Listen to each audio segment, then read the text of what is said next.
Hello guys, आपका इस channel में स्वागत है। आज हम बात करेंगे Somali and the forest spirit anime के बारे में और जानेंगे कि क्या हमें ये एनिमे देखना चाहिए या नहीं। तो शुरू करते हैं बिना किसी देरी के साथ।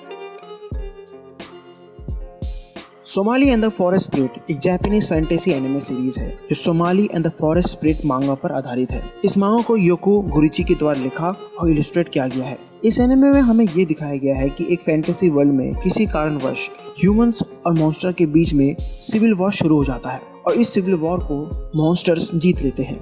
जिसके बाद ये प्रजाति ह्यूमंस का शिकार करना शुरू कर देते हैं, जिससे ह्यूमंस के मन में डर समा जाता है और ह्यूमंस अपने आप को एक्सटिंक्ट होने से बचाने के लिए इस वर्ल्ड के अनडिस्कवर्ड लैंड की तरफ चले जाते हैं। इसी बीच मॉन्स्टर प्रजाति के कुछ लोग एक फॉरेस्ट में से कुछ ह्यूमन प्रिजनर्स के साथ गुजर रहे होते हैं, जहां पर उनके साथ किसी कारणवश एक एक्सीडेंट हो जाता है जिसमें सभी ह्यूमंस और मॉन्स्टर्स की मृत्यु हो जाती है एक्सेप्ट सोमाली, जो कि इस एनिमे का मेन फीमेल प्रोटैगनिस्ट है। इसके बाद सोमाली प्रिजनर्स क्लॉथ को पहने हुए फॉरेस्ट के आंतरिक भाग की तरफ चले जाती है, जहां पर उसे एक जानवर दिखाई देता है जो कैट प्रजाति से बिलोंग करता है। इस जानवर की सबसे बड़ी खासियत ये है कि इस जानवर की 3 पूंछें हैं और ये जानवर काफी क्यूरियस नेचर वाला है। जिसके बाद सोमाली इस जानवर को पकड़ने के लिए आगे बढ़ती है, लेकिन वो इस जानवर को पकड़ नहीं पाती।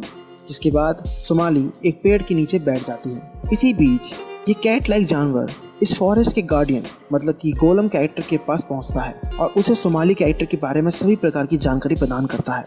जिसके बाद गोलम सोमाली के पास पहुंच जाता है। जैसे ही सोमाली गोलम कैरेक्टर को दिखती है तो सोमाली गोलम कैरेक्टर को ऐसे फादर के तौर पर संबोधित करती है, जिस संबोधन पर गोलम अपना रिएक्शन नहीं देता क्योंकि गोलम को इस बात का एहसास हो चुका था कि सोमाली एक चाइल्ड है और उस पर इस पूरे जर्नी के दौरान कई प्रकार के अत्याचार हुए हैं। इसकी वजह से सोमाली उस वक्त विभिन्न प्रकार के ट्रॉमा का सामना कर रही है और इस ट्रॉमा से बचने के लिए सोमाली गोलम को ऐसे फादर फिगर के तौर पर दे गई है। इस घटना के बाद गोलम सोमाली को फूड और शेल्टर प्रदान करता है और सोमाली को कुछ समय के लिए अपने फॉरेस्ट में रहने की अनुमति देता है और ये सिलसिला कई दिनों तक चलता रहता है। लेकिन कुछ समय बाद गोलम सोमाली को फॉरेस्ट छोड़ने के लिए प्रेशर करता है, लेकिन सोमाली जो कि चाइल्ड है गोलम की इस वार्निंग को समझ नहीं पाती, जिसकी वजह से सोमाली गोलम का साथ छोड़ने को तैयार नहीं होती।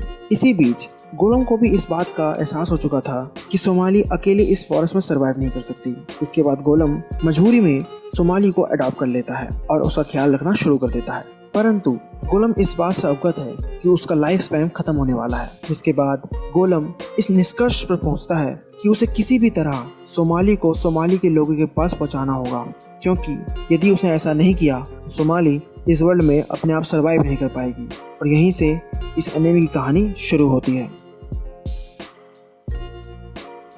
गोलम इस एनिमे का मेन प्रोटैगनिस्ट है, जिसके कारण इस एनिमे का जो उत्तर भाग है वो इसी कैरेक्टर के चारों ओर घूमता रहता है। अगर हम इस कैरेक्टर के अपीयरेंस के बारे में बात करें तो ये कैरेक्टर अन्य कैरेक्टर की तुलना में काफी लंबा है। इसके साथ इस कैरेक्टर का जो फिजिकल स्ट्रक्चर है वो 30+ ईयर ओल्ड मैन की तरह है और इस कैरेक्टर का जो फेशियल स्ट्रक्चर है वो ओवल शेप का है। अगर हम इस कैरेक्टर के पर्सनैलिटी के बारे में बात करें तो ये कैरेक्टर काम, cautious, competent, energetic, hard working और ऑनेस्ट टाइप का पर्सन है। इसके अलावा इस कैरेक्टर को किसी भी विषय के ऊपर अध्ययन करना काफी पसंद है। सोमाली इस एनिमे का मेन फीमेल प्रोटैगनिस्ट है, जिसके कारण इस एनिमे का जो उत्तर भाग है वो इस कैरेक्टर के चारों ओर घूमता रहता है। अगर हम इस कैरेक्टर के अपीयरेंस के बारे में बात करें तो ये कैरेक्टर अन्य कैरेक्टर की तुलना में काफ़ी छोटी है। इसके अलावा इस कैरेक्टर का जो फिजिकल स्ट्रक्चर है वो 6 ईयर ओल्ड गर्ल की तरह है और इस कैरेक्टर का जो फेशियल स्ट्रक्चर है वो राउंड शेप का है। इसके अलावा इस कैरेक्टर का जो बालों कलर है वो ब्लैक है और इस कैरेक्टर को शॉर्ट बालों वाला हेयर स्टाइल लगना पसंद है।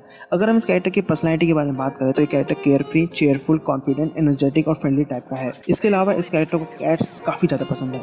सीजनो इस एनिमे का सेकेंडरी कैरेक्टर है। अगर हम इस कैरेक्टर के अपीयरेंस के बारे में बात करें तो ये कैरेक्टर सोमाली कैरेक्टर से हाइट में थोड़ा सा लंबा है। इसके साथ इस कैरेक्टर का जो फिजिकल स्ट्रक्चर है वो 10 ईयर ओल्ड बॉय की तरह है और इस कैरेक्टर का जो फेशियल स्ट्रक्चर है वो राउंड शेप का है। इसके अलावा इस कैरेक्टर का जो बालों कलर है वो लाइट ब्लू है और इस कैरेक्टर को शॉर्ट बालों वाला हेयर स्टाइल लगना पसंद है। अगर हम इस कैरेक्टर की पर्सनैलिटी के बारे में बात करें तो ये character intelligent, resourceful, carefree, cheerful, confident और फ्रेंडली टाइप का पर्सन है। इसके अलावा इस कैरेक्टर को डिफरेंट स्पीसीज के बारे में रिसर्च करना काफी पसंद है।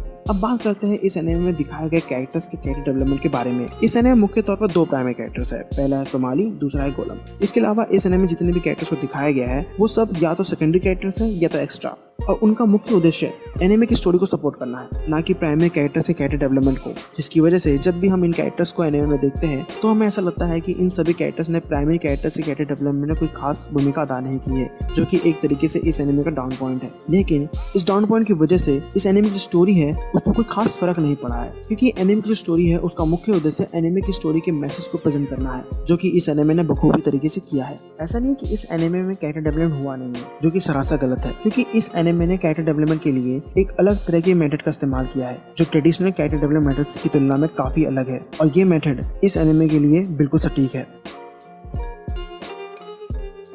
अब बात करते हैं इस एनिमे के एनिमेशन डिपार्टमेंट के बारे में। इस एनिमे को पूरी तरह से 2D बेस्ड प्लेटफॉर्म पर बनाया गया है, जिसकी वजह से एनिमे में जितने भी कैरेक्टर्स है या ऑब्जेक्ट्स है उनका डिजाइन काफी क्लीन और जेनेरिक प्रतीत होता है। इसके अलावा जितने भी ऑब्जेक्ट्स को इस एनिमे में दिखाया गया है उनका कलर सैचुरेशन और कलर कॉन्ट्रास्ट काफी विविड और आई कैचिंग है, जिसकी वजह से इस एनिमे में जितने भी सीन्स है वो एक तरीके से एज ए पेंटिंग के तौर पर प्रतीत होते हैं, जो कि इस एनिमे की एक तरीके से खासियत है। इसके अलावा इस एनिमे के एनिमेशन में स्टिल इमेजेस का इस्तेमाल किया गया है, जो कि इस टाइप के एनिमे में हमें अधिकतर समय देखने को मिलता है, क्योंकि जब एनिमे में स्लो पेसिंग और मैसेज बेस्ड कंटेंट का इस्तेमाल किया जाता है तो उस एनिमे के एनिमेशन में हम स्टिल इमेजेस बेस्ड एनिमेशन का इस्तेमाल कर सकते हैं, जो कि इस एनिमे ने हमें बखूबी तरीके से किया भी है। इसके अलावा इस एनिमे में पिक्चर मैनेज एलिमेंट का इस्तेमाल भी किया गया है। इस एनिमे की स्टोरी को एक फैंटेसी वर्ल्ड में एस्टैब्लिश किया गया है, और ये फैंटेसी वर्ल्ड स्पीसीज डाइवर्सिटी के मामले में काफी एनरिच है। For example 3 tale cat, wolf pirate, rabbit shopkeeper etcetera etcetera. इसके अलावा इस एनिमे में हमें डिफरेंट सिटीज और टाउन्स दिखाए गए हैं जो अपने स्पेसिफिक कल्चर और स्पेसिफिक स्पीसीज के हिसाब से बने हुए हैं। For example which village which clan के लोगों के द्वारा बनाया गया है। लेकिन गौर करने वाली बात यह है कि जब भी इन प्लेसेस को स्टोरी में प्रेजेंट किया जाता है तो उनका इस्तेमाल एनिमे ने अपने वर्ल्ड डाइवर्सिटी को दिखाने के लिए नहीं, बल्कि इन प्लेसेस का इस्तेमाल इस एनिमे ने अपने कैरेक्टर्स के बिहेवियर्स और कैरेक्टर डेवलपमेंट के लिए किया है, जिसकी वजह से इस एनिमे का जो वर्ल्ड सेटिंग है वो अपने कैरेक्टर्स के कैरेक्टर डेवलपमेंट में काफी सहायता प्रदान करता है। इसके अलावा इस एनिमे में हमें डिफरेंट क्लैन्स दिखाए गए हैं। For example hydra mice clan, demon clan, dwarf clan, human clan, which clan etcetera etcetera. और इन क्लैन्स का मुख्य उद्देश्य इन कैरेक्टर्स के प्रोफेशंस और कल्चरल कैरेक्टरिस्टिक्स को दिखाना है। For example hydra mice clan अपने डेंटिस्ट्री प्रोफेशन के लिए जाने जाते हैं। इस एनिमे में कुल मिला के 12 एपिसोड्स है, जो कि 23 मिनट के हैं। इसके साथ इस एनिमे की जो स्टोरी है वो Somali and the forest spirit मांगा पर आधारित है, जिसमें अभी तक 33 चैप्टर पब्लिश हो चुके हैं। इसके साथ इस एनिमे ने अपने एनिमे एडेप्टेशन के लिए मांगा के सभी चैप्टर्स का इस्तेमाल कर लिया है। इसके अलावा अगर हम एनिमे के एपिसोड्स टू चैप्टर रेशियो को देखें तो वो 2.75 पर चैप्टर है, जो कि टिपिकल एनिमे एडेप्टेशन के हिसाब से सही है। इसके साथ इस एनिमे ने स्टोरी टेलिंग के लिए static way of story telling method का इस्तेमाल किया है, जिसकी वजह से एनिमे का जो पेस है वो काफी लीनियर वे में फ्लो करता है, जो कि इस टाइप के एनिमे के लिए काफी जरूरी है। इसके अलावा इस एनिमे में जितने भी कैरेक्टर्स को दिखाया गया है उन कैरेक्टर्स की बैक स्टोरी पर भी इस एनिमे ने काफी ध्यान दिया है, जिसकी वजह से हम इन कैरेक्टर्स के मोटिव्स और एक्शंस के बारे में काफी कुछ जान पाते हैं। अब बात करते हैं इस एनिमे के म्यूजिक और साउंड ट्रैक डिपार्टमेंट के बारे में। इस एनिमे में कुल मिला के 22 साउंड ट्रैक्स है। इसमें अरिगातो वाकोची नो कोतोबा और कोकोरो सोमाली एज ए ओपनिंग और एंडिंग साउंड ट्रैक के तौर पर इस्तेमाल किया गया है। इसके साथ जितने भी साउंड ट्रैक का इस्तेमाल इस एनिमे में किया गया है वो एनिमे के सीन्स और मूड के साथ परफेक्टली सिंक्रोनाइज होते हैं, जिसकी वजह से एनिमे का जो बैकग्राउंड स्कोर है वो काफी रिलैक्सिंग और कामिंग लगता है।